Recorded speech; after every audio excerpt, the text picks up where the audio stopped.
They used my college fund to buy my brother a Tesla and threw him a party while I served lemonade to neighbors who didn't even remember my name. Hi, I'm Lena Whitmore. I was supposed to be in college. Instead, I ended up sorting mail in the company my grandfather built, while my family praised my brother for vision. What they didn't know was that I had one too. Have you ever felt invisible in your own home? Have you ever had to prove your worth without a single person cheering for you?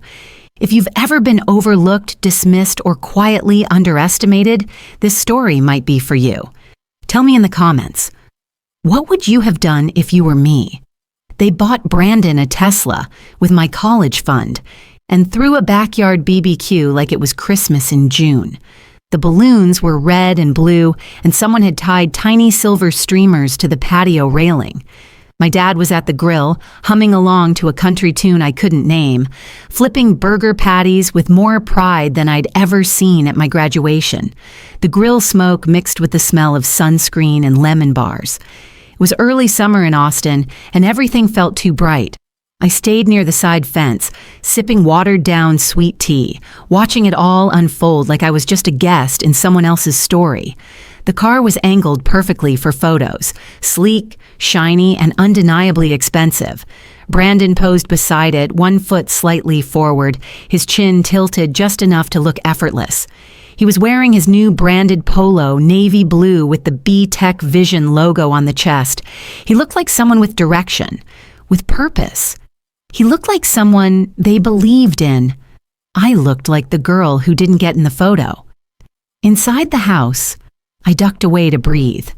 The noise and laughter didn't follow me in. On the mantel in the living room sat a photo of me holding my high school diploma, tilted, a little dusty, tucked behind a stack of Brandon's glossy startup flyers. I picked it up and wiped off the glass with my sleeve. No one had noticed. No one ever did. When I turned around, my mom was coming out of the kitchen with a tray of corn muffins. "Sweetheart, can you help me set out the napkins?" she asked. Her tone was brisk, distracted. Her eyes didn't linger long. I nodded. "Sure. Mom, can I ask you something?" She hesitated just slightly. "Of course." "The college fund," I said. "Did you really use it for Brandon's car?" Her hands moved faster, adjusting the napkins into neat fans. "You weren't ready for school, Lena. You said you were still figuring things out. I deferred 1 semester. That's not the same as giving up." She paused, then offered a tight smile. "Honey, Brandon needed the car. He's starting something real. He's out there taking initiative. And you've always been the type to land on your feet." She patted my arm like that should have made it okay. Back outside, the party had picked up steam. People milled around the grill, drinks in hand, buzzing about Brandon's vision. A neighbor, Cheryl, I think, approached me with a cheery grin. "So, Lena, when do you head off to college?" I forced a smile. "Oh, I'm taking some time to figure things out. Maybe next year." "Smart," she said quickly, then turned to someone behind her. "It's good to explore before you commit." "Sure, explore. That's what they called it when your future was stolen and re-gifted with a bow on top." Later, as the burgers were passed out on paper plates and everyone settled into folding chairs, Dad raised a beer and tapped the side of it with a spoon. "Can I have everyone's attention?" The yard quieted. "Today," he said, smiling at Brandon, "we're celebrating something more than a car. We're celebrating vision. Brandon's got drive, creativity. He sees the future and he's willing to chase it. Real leadership isn't about getting straight A's. It's about believing in your idea and doing the work. That's what America was built on." Brandon stood to accept the attention, hands in his pockets, grin effortless. "Thanks, Dad. And thanks, Mom. This car, the support, it means everything. Not everyone gets that kind of belief behind them." I waited for a glance, a nod, a word, nothing. The clapping rose like a small tide, warm and loud. I looked down at my plate. I hadn't even taken a bite. Dad added, "Some people work hard, others lead. And Brandon, he leads. We need both. But today we celebrate a leader." My hand closed around my soda can. It gave a soft, metallic crunch. I forced a smile as someone beside me laughed at something I hadn't heard. No one noticed when I slipped away before dessert. I walked home on foot, even though I'd driven, just needed the quiet. My shoes made soft sounds against the sidewalk as dusk fell. The houses on our street all looked the same, pale brick, two-story, trimmed lawns, but none of them felt like home right then. Upstairs in my room, I pulled out the folder from under my bed. It had the word plans written in black marker across the front, something I'd done back in high school when I still believed my future was something I could organize. Inside were printouts, college brochures, scholarship lists, a draft of an application to UT Austin. The words blurred a little as I flipped through. At the bottom of the folder was a sticky note. Grandma Ruth's handwriting. Start early, finish strong. I grabbed a pen and stared at the word plans. Then underneath it, I wrote one more word, rewrite. No speeches, no applause, just ink, and a quiet kind of anger that wasn't flames, but something steadier, like coals. They had their party. I had a plan. If they wouldn't pay for my education, I'd earn it inside their company, one invoice at a time. The building looked bigger than I remembered. I'd been there before, of course. Take your daughter to work days, the occasional holiday party, but walking in through the employee entrance, badge clipped to my faded cardigan, felt different, like I'd crossed some invisible threshold. Brandon's Tesla sat in the executive parking slot near the front, gleaming under the October sun. I parked my Civic 3 blocks away in the overflow lot, wedged between a rusty truck and a delivery van. The walk to the building gave me time to focus, breathe, hide the heat bubbling under my skin. Morgan Holdings had been in the family since before I was born. Grandpa Henry co-founded it, and Dad inherited everything, including the belief that leadership was a birthright, not something earned. Brandon was already VP of Innovation, even though his only innovation so far was printing business cards with a QR code that didn't work. I started in the mailroom, no orientation, no welcome tour. Just a thin desk wedged near the elevator, stacks of envelopes waiting to be sorted, and a rolling cart with one squeaky wheel. I didn't mind. There's something freeing about being invisible. I learned the layout of the building faster than anyone expected. I memorized names on envelopes, spotted who got priority packages, and who never picked up their memos. Every floor had its rhythm. HR was tense, legal was quiet, marketing tried too hard to be loud, but the real power sat on the 10th floor, where my father and Brandon roamed in glass offices with leather chairs. They rarely came down. 3 weeks in, a letter slipped into my stack, marked for Douglas Whitmore, Confidential. The handwriting was shaky. The return address, Harold Reyes. I paused. The name rang a bell. Harold had helped co-found the company with my grandfather, but disappeared from family stories years ago. I tucked the letter into my coat pocket and delivered the rest. That night, I read the letter at my desk. It was a plea. Harold was sick. Terminal, the letter said. He still owned a small block of shares, a holdover from some agreement with Grandpa decades ago.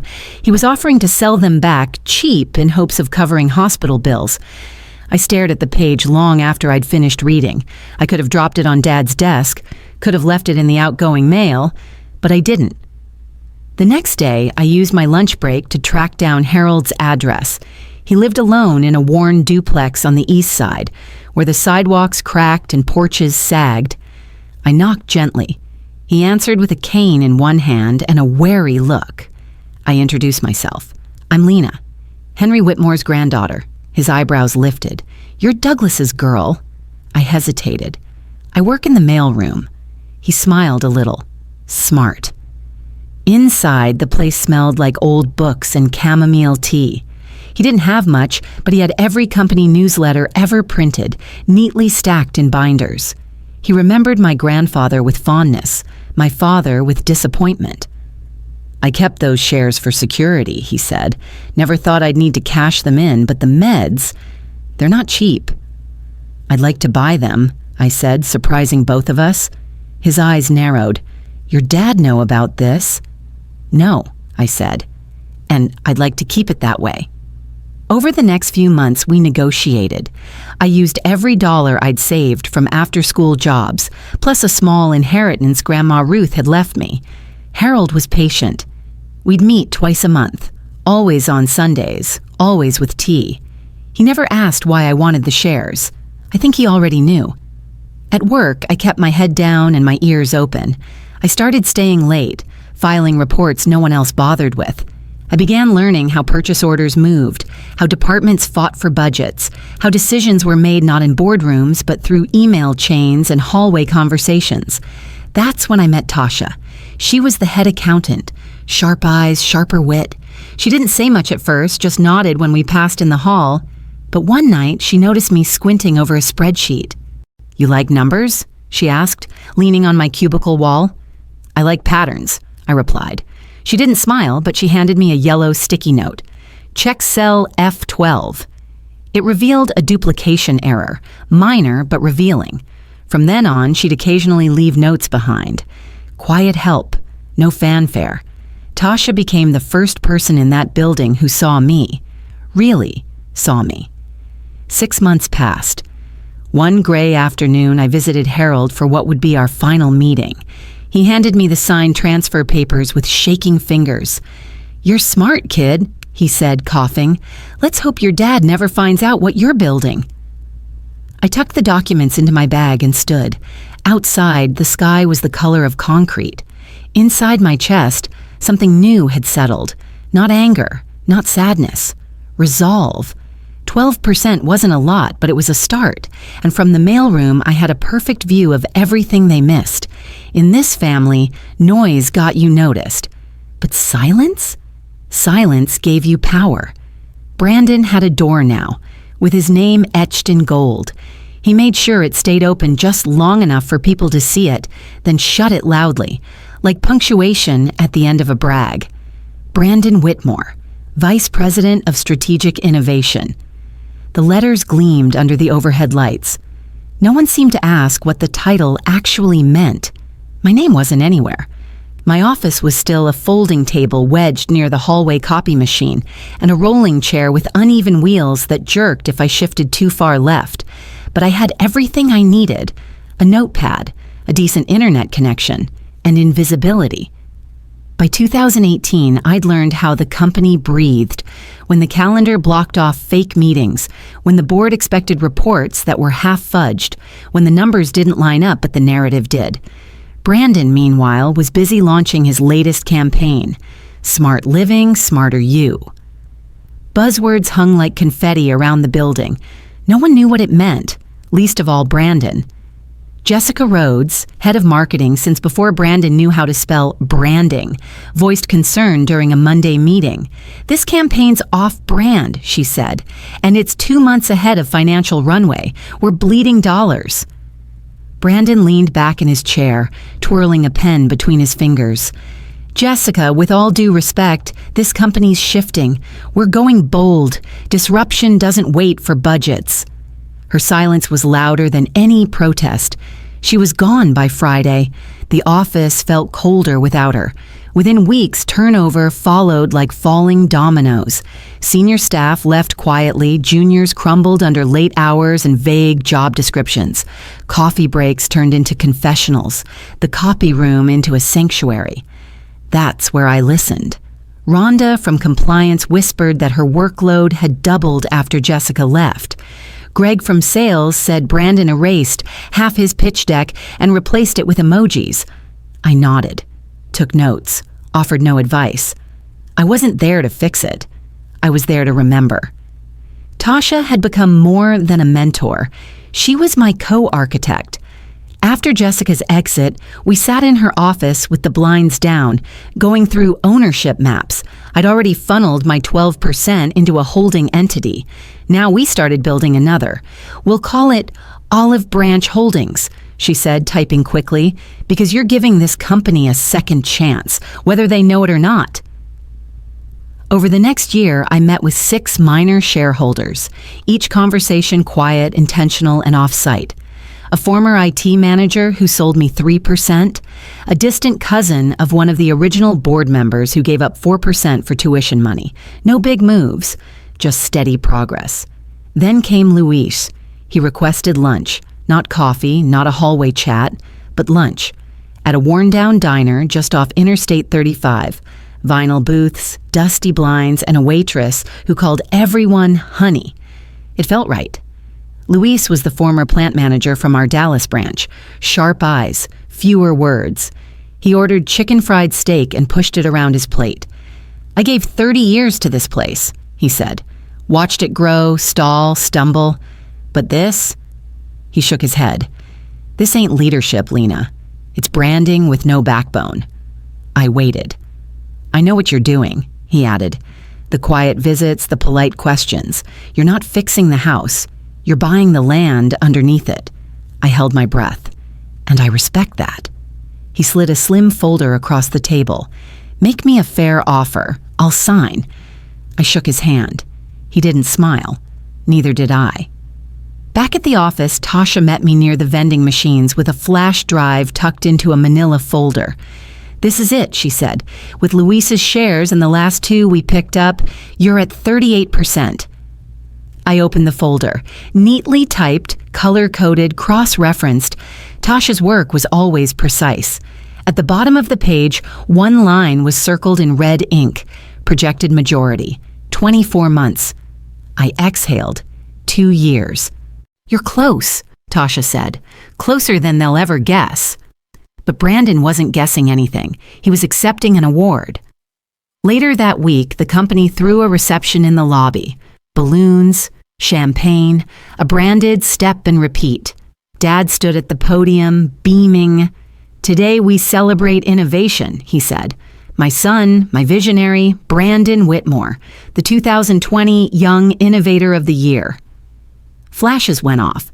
Brandon posed with the plaque like it weighed something. His smile was practiced, empty. I watched from the back, half hidden behind the coat rack. No one noticed me. "Proud moment," Tasha whispered beside me. I nodded. Let them have it. We stayed until the crowd thinned. On the elevator ride back to her floor, Tasha leaned in. "You ever regret doing it this way? Quiet, slow." I thought for a long second. "No," I said. "Noise fades, footnotes last." By slide 3, investors were checking their watches. By slide 6, someone walked out. By the end, our stock was bleeding. The ballroom of the Pinnacle Conference Center in downtown Dallas gleamed with polished chrome and white LED lighting. Rows of espresso machines lined the corners, their hiss and steam struggling to outclass the bitter taste of nerves. Name tags glinted beneath sports coats and pressed blouses, every conversation filled with curated excitement and shallow confidence. Brandon thrived in places like this. He strutted through the hall in a tailored blazer a shade too bright, the company logo stitched over his heart like a patch of borrowed pride.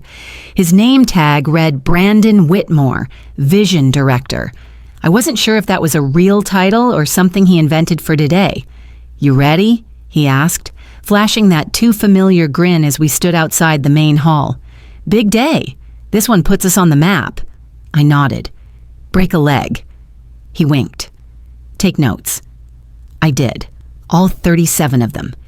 Inside, the room was cold, the kind of cold designed to keep people awake during long-winded talks. Rows of white leather chairs faced a wide screen, already pulsing with Morgan Holdings' new tagline, "Smart Living, Smarter You." Douglas took the stage first, microphone clipped neatly to his lapel. "Ladies and gentlemen," he began, voice full of polished pride. "When my father co-founded this company, he believed in progress, in bold ideas. Today we carry that torch forward, through family, through vision. Please welcome my son, Brandon Whitmore." Applause. Not enthusiastic, more like polite shuffling. Brandon stepped onto the stage like it was a TED Talk. He clicked the remote. Slide 1. A futuristic skyline with glowing outlines and a quote misattributed to Elon Musk. Slide 2. A video montage of families opening smart doors and refrigerators. Slide 3. A chart labeled AI-driven market saturation trajectory with no data source. A man 2 rows ahead of me coughed, checked his watch. Brandon launched into buzzwords like a magician tossing glitter. "We're creating predictive real estate solutions," he said, "powered by emotional AI. Homes that feel what you feel, spaces that adapt before you speak." My pen moved steadily. Note 6. AI cannot detect emotion via drywall sensors. Slide 4 glitched, stuttering mid-transition. He clicked again. The graph froze. Someone in the tech booth scrambled. Brandon laughed it off. "Even AI needs a minute to think, right?" Silence. He pushed forward. Slide 5. Revenue projections so inflated I almost choked on my coffee. He claimed 200% growth by Q2, based on a beta test run in a single model home in Plano. By slide 6, a woman in the front row quietly stood and left. Slide 7 misspelled algorithm. Slide 9 had a duplicate bar graph, different colors, same numbers. A low hum of discomfort settled across the room. Shoulders shifted. Phones appeared. People weren't tweeting. They were Googling our stock. Brandon didn't notice. "This isn't just innovation," he said, beaming. "It's evolution, the human house redefined." By the end, there was no applause, just a dull murmur of shoe soles against carpet. I looked toward Nadine Bell, our most senior board member. She wasn't blinking, just staring, lips pressed tight, jaw locked. Backstage, Brandon tossed his mic to an assistant and beamed. "Shook 'em up, huh?" Douglas gave a tense nod. "Technical issues," he muttered, but the core message was strong. I walked past them without speaking. That night, my apartment was quiet except for the sound of headlines rolling in. Morgan Holdings tumbles 9% after confusing AI pitch. CEO's son promises homes with feelings. Investors unconvinced. From vision to vaporware? Morgan's future unclear. At 10:17 p.m., an email pinged from Nadine Bell. Subject, emergency board discussion, private invite. Only time tomorrow, 7:30 a.m. I arrived at 7:10. Nadine was already seated, alone, a manila folder in front of her. She didn't stand. "We've got a mess," she said, "and we can't afford another." I sat across from her, resting my hands calmly in my lap. "The board's rattled," she continued. "No one will say it out loud yet, but they're watching your father and they're watching Brandon, and they're not impressed." She leaned in, voice lowered. "We need an option," quietly. I didn't smile. "I've had one," I said, "for 5 years." We said nothing more for 30 seconds. Then she pushed the folder toward me. "Show me." Back at my office, still nameless, still mine, I opened my laptop. The folder of documents Tasha and I had built over 5 years waited in a folder labeled Garden Project. It had always been a garden. Quiet seeds, slow roots. I clicked new email. 2. Mitchell and Kerr LLP subject. Activate transfer protocols. Body, initiate full consolidation. All holding companies to be aligned under Whitmore Strategic Trust. Schedule notice filings as discussed. Attachments. Share certificates plus board packet draft. I hovered over send. No more whispers, no more corners, no more footnotes. Click. They built the table. But I brought the votes. The boardroom was exactly as I remembered it. Glass walls, polished wood, enough silence to hear your own thoughts and doubts. It used to make me feel small. Not today. I arrived early like I always did, but this time I didn't sit along the side wall. I walked straight to the chair nearest the center, the one where voices carried the farthest, and I waited. Tasha slid in beside me without a word, setting her laptop down and placing a crisp folder in front of me. Her presence was quiet but solid, steady as ever. Across the table, Douglas entered with his usual air of command, straightening his collar like he was walking into a courtroom he already owned. Brandon followed, shoulders slouched, trying to hide the fact that he hadn't shaved or maybe hadn't slept.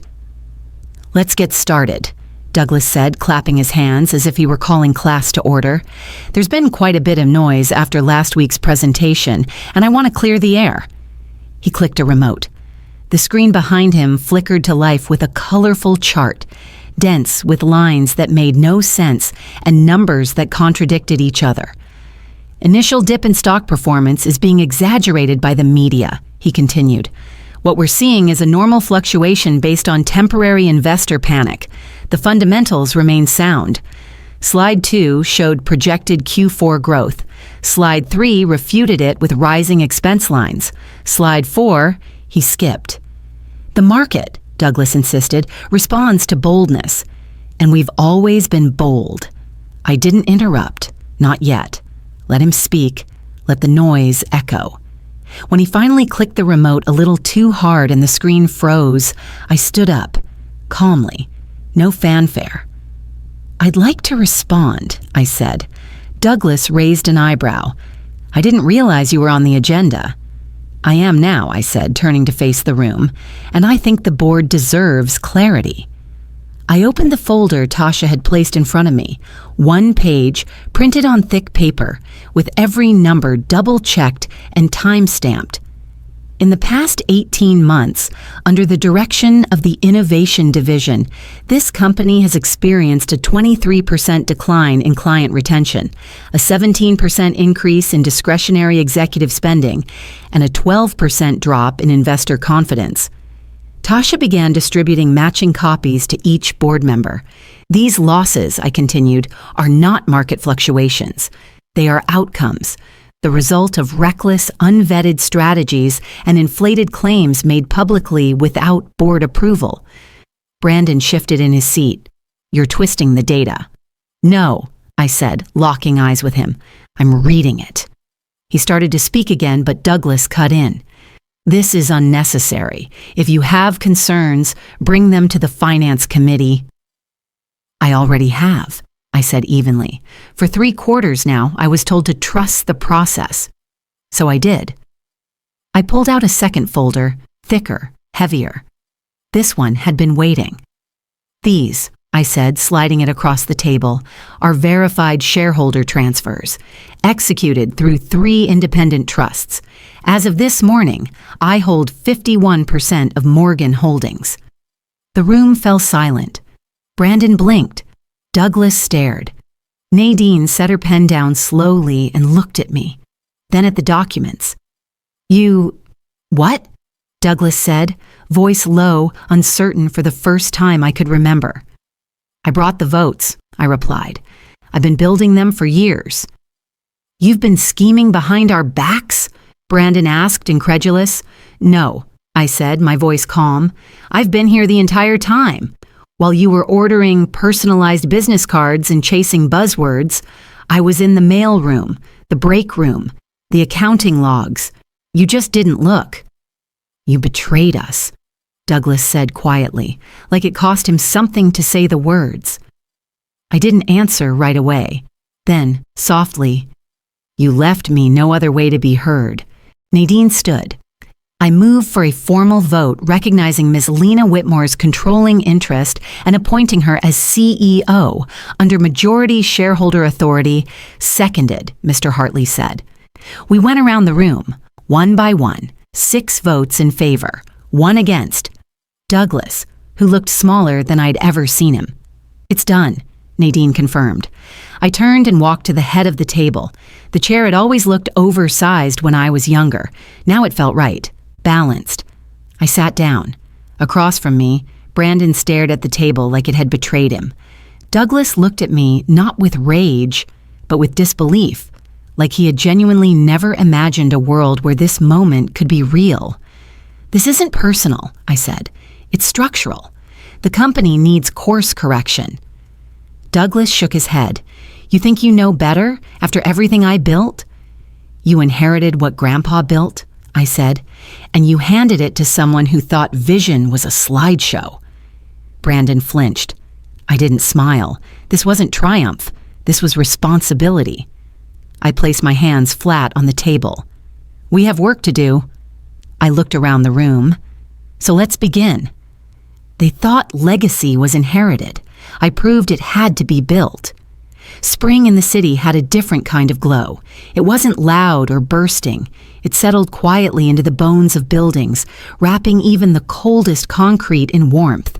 And tonight, on the rooftop terrace of Morgan Holdings, spring felt earned. The sunset spilled across the skyline like a promise kept. Overhead, string lights swayed gently in the breeze.